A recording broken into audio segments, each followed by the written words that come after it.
భోజనం ముందు గోరువెచ్చని నీరు మీ జీర్ణక్రియకి బంగారు టిప్. చాలా మంది భోజనం ముందు చల్లటి నీరు తాగుతారు, కానీ గోరువెచ్చని నీరు తాగితే శరీరానికి సైన్స్ చెప్పిన ప్రత్యేక లాభాలు ఉంటాయి.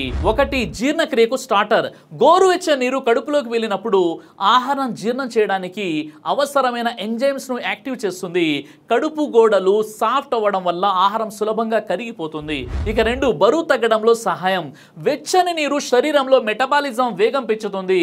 ఫ్యాట్ బ్రేక్ డౌన్ త్వరగా జరిగి భోజనం తర్వాత వచ్చేటటువంటి బెల్లీ బ్లోటింగ్ తగ్గుతుంది. ఇక మూడోది, టాక్సిన్స్ రిమూవల్. గోరువెచ్చని నీరు కడుపులోని అవశేషాలను క్లీన్ చేసి లివర్ మరియు కిడ్నీ డీటాక్స్ కి సహాయపడుతుంది. చర్మం కూడా క్లియర్ గా కనిపిస్తుంది. ఇక నాలుగు, ఆకలి కంట్రోల్. భోజనం ముందు ఒక గ్లాస్ వెచ్చని నీరు కడుపులో తేలికగా ఫుల్ ఫీలింగ్ ఇస్తుంది. అవసరానికి మించి తినకుండా వెయిట్ కంట్రోల్ అవుతుంది. భోజనం ముందు 10 నుండి 15 నిమిషాల ముందు తాగండి. నీరు చాలా వేడి కాకుండా గోరువెచ్చగా ఉండాలి. రెగ్యులర్ గా చేస్తే జీర్ణక్రియ మరియు వెయిట్ మేనేజ్మెంట్ లో స్పష్టమైనటువంటి మార్పుని మీరు చూస్తారు. ఈ వీడియోని లైక్ చేసి షేర్ చేయండి.